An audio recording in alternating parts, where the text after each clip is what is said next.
I was standing on the wide cedar deck of my house, the Pacific air cool and clean, watching the mist lift off Lake Arrowhead, pure Oregon peace. I'd finally gotten the smell of fresh paint to overpower the persistent ghost scent of water damage and mold.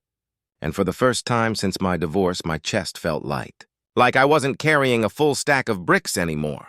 I was Liam Caldwell, a master carpenter by trade, and this old arts and crafts lodge, what the locals called the Cedar House, was my new life. It was my great-uncle Silas's place, a massive, forgotten beauty, all river rock and heavy timber, built in 1910. The inheritance wasn't huge, $95,000 after probate, but it was enough to save this place from demolition, which was exactly what the local gossip mill had predicted. For 10 months, I lived on sawdust and adrenaline, ripping out termite-eaten beams and rewiring archaic knob and tube, the kind of electrical work that gives modern codes an aneurysm. Neighbors started stopping by not to complain, but to thank me, bringing coffee and telling me stories about the old house. I was building something real again, something that wouldn't lie to me or leave me for a Pilates instructor, you know? That perfect morning, the morning the last shingle went on the porch roof, the peace evaporated. A silver Acura MDX, the kind of car that screams unearned wealth, screeched into my driveway like a jet landing on a carrier deck. Out stepped Veronica Sterling, 50-something, dressed in what looked like $1,000 worth of white linen, with a smile so tight and false you could hear it crackle. She was the undisputed queen of Cypress Creek Estates, the HOA president, and she marched straight up to me, bypassing the steps, thrusting a thick manila envelope into my hands. "Mr. Caldwell," she cooed, her voice like polished gravel. "What a charming project." "I'm Veronica, and there seems to be a slight misunderstanding regarding the Cedar House's status. You see, we're owed a rather substantial balance." I took the envelope, feeling the weight of the paper inside. It was a literal brick of demands. Inside, a bill for $52,000 in back HOA fees dating all the way to 1975, plus interest, plus a mandatory $400 a month going forward. I just stared at her, then down at the papers. "Ma'am," I said slowly, trying to keep my voice flat, "my deed, my title insurance, my county records, none of them mention a homeowners association." I checked everything. Her smile didn't reach her eyes. It just hardened, like old caramel. "Oh, sweetie, these old legacy properties. Things tend to slip through the cracks when new owners aren't quite familiar with proper community governance. You understand? 30 days to remit payment. Welcome to the neighborhood." And just like that, the air went cold. This wasn't about maintenance fees. This was about power, territory, and the sheer audacity of an outsider fixing up a house they'd pegged for failure, daring to encroach on her meticulously manicured kingdom. She had painted a bullseye on my back the moment I drove the first nail. "What would you do? Where are you watching from? And what's the most ridiculous thing your HOA has ever tried to control? Tell me in the comments, but first, let me tell you how I burned her whole kingdom down. My first 3 days were spent in the musty archive room of the Arrowhead County Courthouse, a place that smelled like bad coffee and forgotten history. I was poring over every single piece of paper relating to the Cypress Creek Estates formation in 1975. My eyes were stinging from the ancient microfiche. But then I hit gold, the original 1975 HOA charter.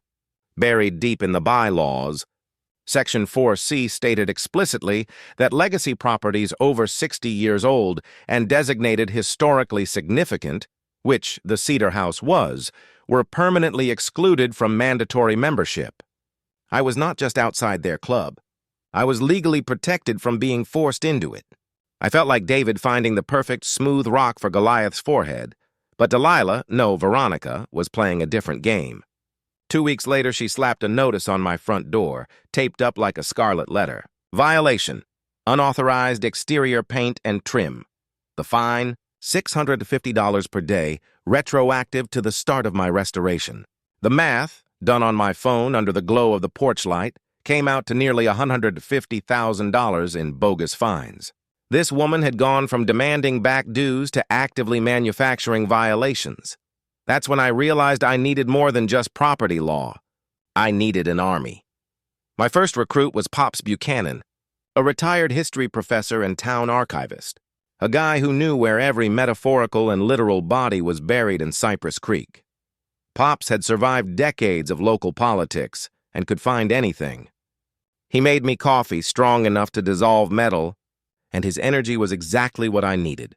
My second recruit was Anya Sharma, a young lawyer fresh out of law school who still had enough idealism to believe in fighting small-town corruption. When I showed her the mountain of fraudulent documents, she just smiled, that hungry, competitive glint in her eyes. "Liam," she said, leaning over the table, "in Oregon, they call this equitable estoppel. They sat on their supposed rights for 50 years. The minute they manufactured these fines, they opened themselves up to a lawsuit that will make your divorce look like a handshake." The third ally was the unexpected one. Rick Morales, an investigative reporter for the regional paper. After the fines failed to slow me down, Veronica filed an illegal lien against my property, using her husband's old firm's connections at the county clerk's office to fast-track the paperwork. This froze my entire ability to refinance or get a simple home equity loan. A day later, I walked out and found my work truck, my livelihood, vandalized. All 4 tires slashed, the windshield spiderwebbed, and the word outsider spray-painted in thick, sloppy orange letters across the driver's side door. That was the moment the community broke. My neighbor, Sarah, who had been quiet up until then, saw the damage and came over with a covered dish. Her husband called Rick Morales immediately. Rick saw the pattern. The Petons, no, the Sterlings, had used this exact playbook to harass 3 other newcomers out of the neighborhood, forcing them to sell low. My individual fight became a class reckoning. Veronica, fueled by desperation, went into full-on panic mode. She launched a smear campaign using anonymous flyers, questioning my carpentry license, showing grainy, highlighted details from my divorce papers, trying to imply that a man who couldn't keep a wife couldn't possibly be trusted with a house. It backfired spectacularly. People were disgusted. But the final escalation, the truly criminal act, happened 3 nights before the scheduled town hall meeting. My motion sensors triggered late. On the security camera feed, clear as day, were Veronica and her dim-witted nephew, Chad, trying to jimmy the back door with what looked like a cheap lock-picking set and a flashlight. They were searching for something they could plant, something they could use to shut down the restoration. They didn't get in, but the intent was crystal clear. This was a felony. I filed a police report, adding attempted breaking and entering to the growing file. I knew I was holding a royal flush, but Pops had one last card to deal. The morning after the break-in attempt, Pops showed up at my door with a cardboard box that smelled like mothballs and victory. "Liam, that 1975 exclusion was good, but it wasn't enough," he whispered, setting the box down on my dining room table. I kept digging, focusing on the history, not the property law, and I found what the Sterling family prayed no one ever would. Inside, misfiled under historical preservation minutes, was a notarized affidavit from 1988, signed by my great-uncle Silas's lawyer and, critically, by Victor Sterling, Veronica's own father-in-law. The affidavit detailed how Victor Sterling had used the original 1975 HOA formation to funnel personal, near-bankrupt debts into community assessments, using new member fees to pay off old creditors. My great-uncle Silas, a sharp financial mind, spotted the scheme immediately and threatened to take the whole thing to the state attorney general. The 1988 amendment was Victor's forced capitulation, permanent, perpetual and irrevocable exemption for the Cedar House, explicitly tied to keeping the financial corruption details quiet. For 35 years, that affidavit, the nuclear weapon of our fight, had been sitting in a misfiled box, waiting. I had the ethical dilemma. Do I expose the corruption, ruin the Sterling family name, and destroy the HOA, or do I just use the exemption, win my house back, and walk away? Pops looked at me, sipping his terrible coffee. "Justice isn't about winning, son," he said. "It's about making sure the next person doesn't have to fight the same battle." I made my decision. We weren't just saving the Cedar House, we were cleansing Cypress Creek. The town hall meeting was packed, anxiety and cheap coffee filling the air. Veronica Sterling was flawless, clicker in hand, spinning a masterful tale of the aggressive, non-compliant outsider threatening their idyllic community. She showed photos of my house, somehow managing to make my meticulous restoration look like a cracked den, and her supporters, bussed in from other HOA communities, applauded on cue. Then it was my turn. I stood up, waited for the room to quiet, and started simply, chronologically. The inheritance, the restoration, the original fraudulent fine. And then I introduced Pops. Pops walked to the front, carrying the musty archive box. The moment the crowd saw that box, you could feel the shift. The silence was deafening. "Ladies and gentlemen," I said, my voice cutting through the tension, "we're not just discussing membership. We're discussing fraud." I held up the 1975 exclusion document, followed by the 1988 affidavit. "This document grants the Cedar House permanent exemption from this HOA, signed by Victor Sterling himself. This organization has been harassing me without any legal authority for 10 months. The gasp from the crowd was cinematic. Veronica's face drained of color. Her perfectly practiced smile dissolved into pure, ugly panic. "That document is a forgery," she shrieked, her voice cracking. "A lie." But Anya was ready. "The document has been authenticated by the county," she stated calmly. "Furthermore, the Sterling family law firm has been operating under a massive conflict of interest during this entire campaign. And for the past 3 years, Cypress Creek Estates has not filed the required registration paperwork with the state of Oregon, rendering all recent enforcement actions, fines, and liens legally invalid." The floodgates opened. Rick Morales presented his evidence. The photos of my vandalized truck, the security footage of the attempted break-in, and testimonials from the 3 previous victims the Sterlings had systematically driven out of the neighborhood. The whole corrupt pattern exposed under the harsh fluorescent lights of the community center. I looked straight at Veronica, who was now being surrounded by her former supporters, suddenly demanding answers about their own dues. "I didn't just restore a house," I said. "I restored the truth. And sometimes, that's the only renovation a community really needs." The applause started slow, then erupted like a thunderstorm rolling across the lake. The meeting ended with an overwhelming, spontaneous vote to immediately remove Veronica Sterling from the presidency and launch a full, independent investigation into the association's history. The aftermath moved fast.